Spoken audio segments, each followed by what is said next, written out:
હવે મિત્રો આપણે ઘણા સમય પછી મળીએ છીએ. આજે આપણે પ્રકરણ 1 સંબંધ અને વિધેય વિશે વિચારીશું. સંબંધ નામ પરથી જ ખ્યાલ આવી જાય કે એ બે વ્યક્તિઓ વચ્ચેનો કે બે સંખ્યાઓ વચ્ચેનો, એટલે એમાં બે વસ્તુઓ સંકળાયેલી હોય. તો સૌ પ્રથમ આપણે થોડુંક 11મા ધોરણનું રિવિઝન કરીશું. ક્રમયુક્ત જોડ.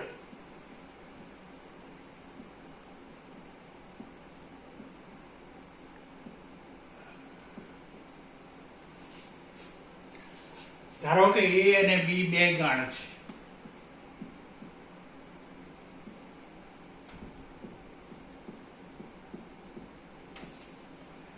A belongs to capital A तथा B belongs to capital B. तो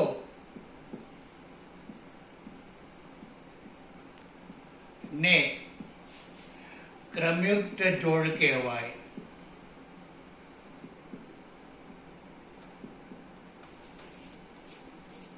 જ્યાં A ने प्रथम घटक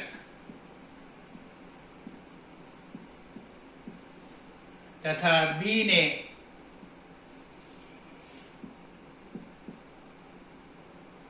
द्वितीय घटक કહે છે. હવે જો બે જોડ આપેલી હોય એ બી અને સીડી,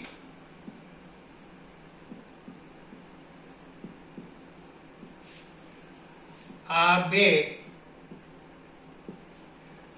ક્રમયુક્ત જોડો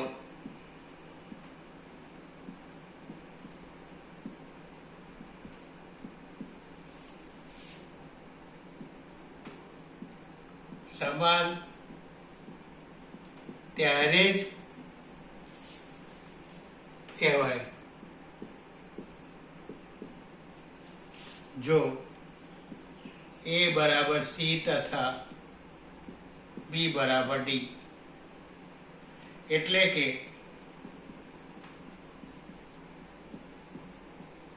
AB બરાબર CD, ડબલ ઇમ્પ્લિકેશન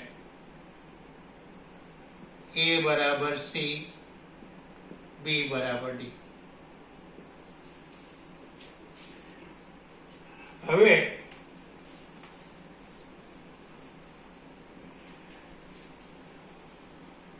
ગણોનો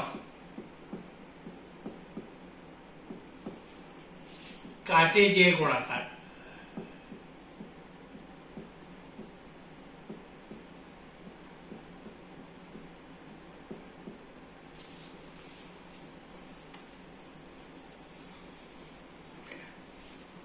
એટલે ધારો કે A અને B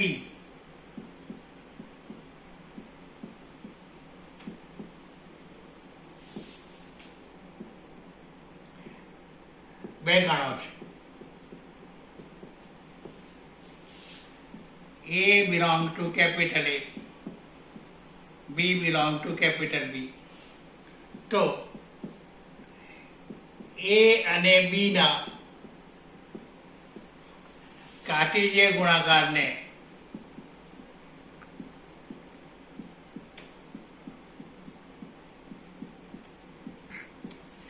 A ક્રોસ B વડે દર્શાવાય.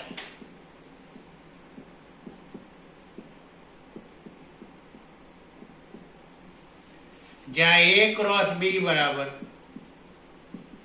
Set of all AB, A belong to capital A તથા B belong to capital B. આમ A ક્રોસ B એ ક્રમયુક્ત જોડોનો ગણ છે, જેનો પ્રથમ ઘટક એ એનો સભ્ય હોવો જોઈએ અને દ્વિતીય ઘટક એ ગણ બીનો સભ્ય હોવો જોઈએ. દાખલા તરીકે A બરાબર 1, 2, 3, B બરાબર x, y, then તો a cross b બરાબર 1x 2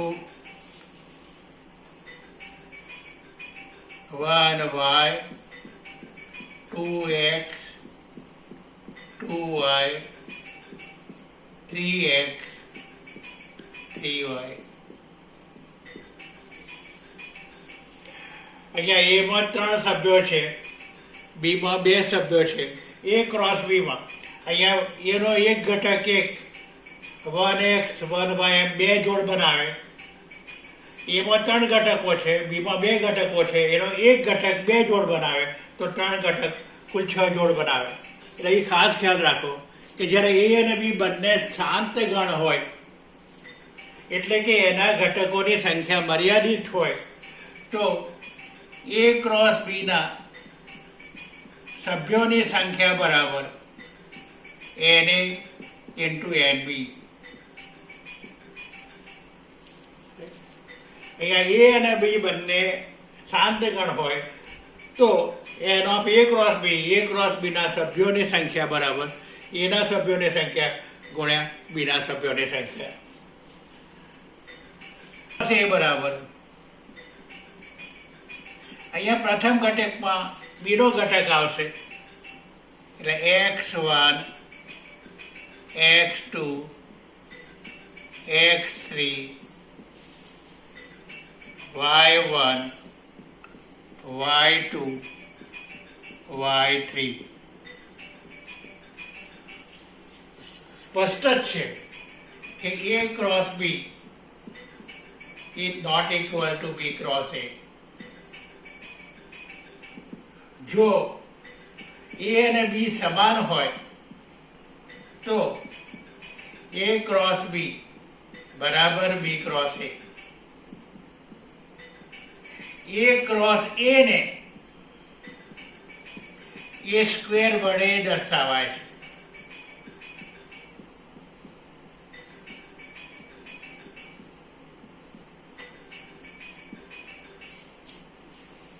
રાઈટ.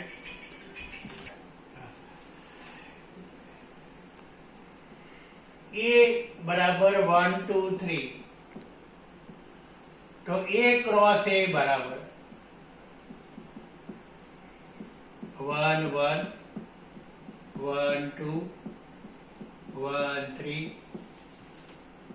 2 1 2 2 2 3 3 1 3 2 3 3.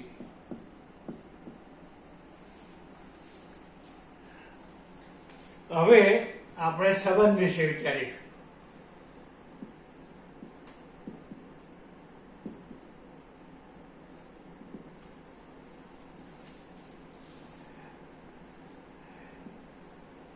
એ પહેલા અહીંયા a અને b માંથી કોઈ ગણ ખાલી ગણ હોય, એટલે જો a બરાબર 5, આ ખ્યાલ રાખો, અથવા b બરાબર 5, તો a ક્રોસ b બરાબર 5, અને a not equal to 5, b not equal to 5, double implication, a cross b not equal to 5.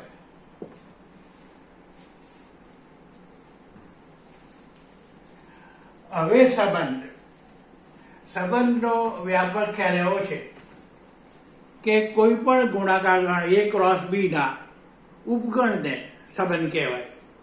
બરાબર. તો સંબંધ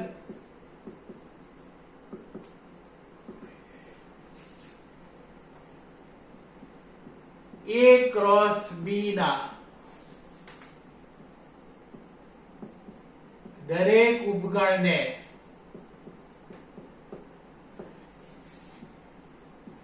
a થી b નો સંબંધ કહેવાય.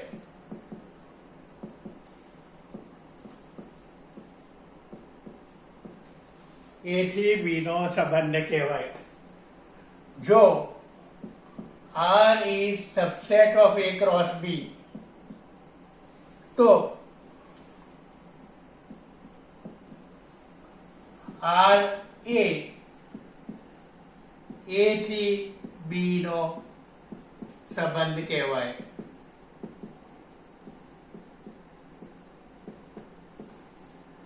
જો AB belong to R, તો આપણે કહી શકીએ કે સંબંધ R ની મદદથી A B સાથે સંબંધિત છે. તો A એ સંબંધ R વડે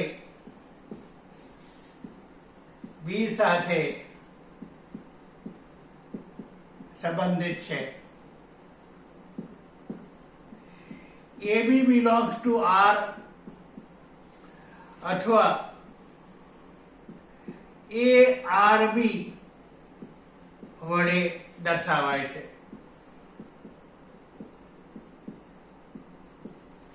AB belong to R લખો એનો મતલબ કે એ સંબંધ R થી B સાથે સંબંધિત છે. તમે AB belong to R ને ARB વડે પણ દર્શાવી શકીએ. હવે A થી A નો સંબંધ, જો R is subset of A cross A, તો R એ A થી A પરનો સંબંધ છે.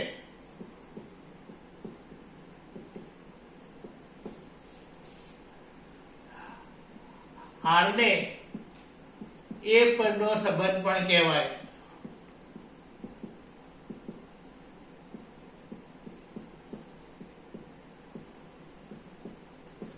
જ્યારે એમ કહેવામાં આવે કે R એ ગણ A પરનો સંબંધ છે, એનો અર્થ છે કે R ઉપગણ A ક્રોસ A.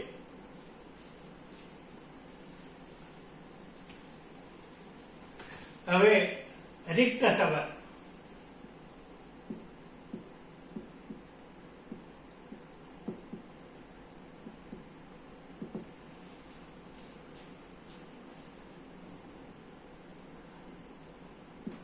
ધારો કે R એ ગણ A પર નો સંબંધ છે.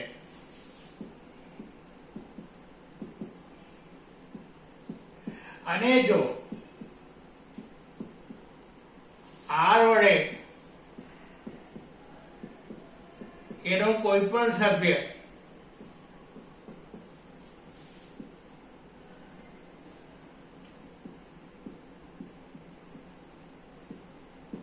એના કોઈ પણ સભ્ય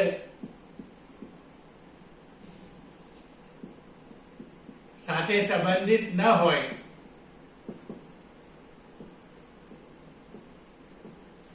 તો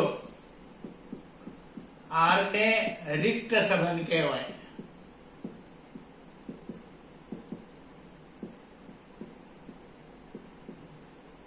દાખલા તરીકે R એ ગણ A બરાબર 1 2 3 4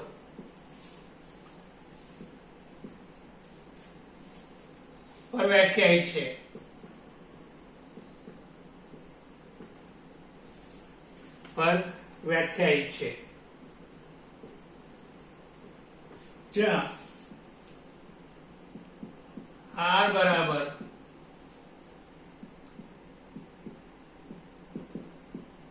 A plus B greater than 10.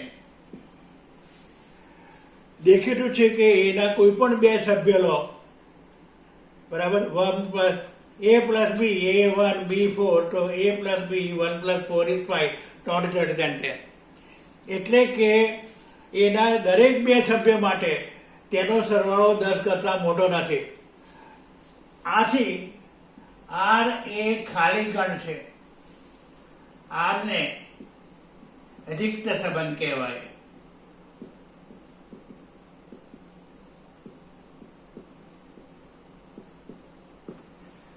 બરાબર. એટલે આર જો એ ક્રોસ એ આર એ પરનો સંબંધ હોય અને આરમાં એક પણ સભ્ય ના હોય તો એવા સંજોગોમાં આપણે સંબંધ આરને રિક્ત સંબંધ કહીશું. હવે એ જ રીતે સાર્વત્રિક સંબંધ.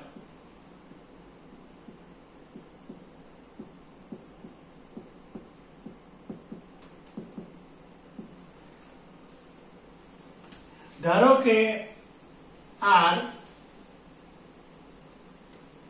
એ ગણ એ પરનો સંબંધ હોય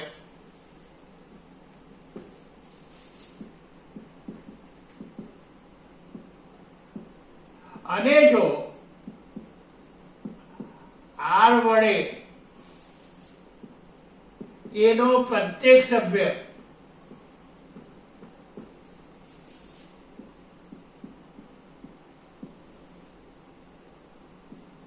એના દરેક સભ્ય સાથે સંબંધિત હોય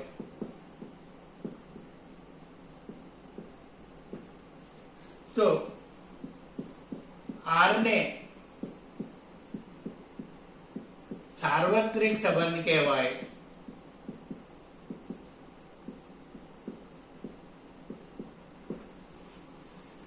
દાખલા તરીકે આર એ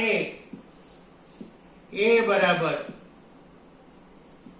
1 2 3 પરનો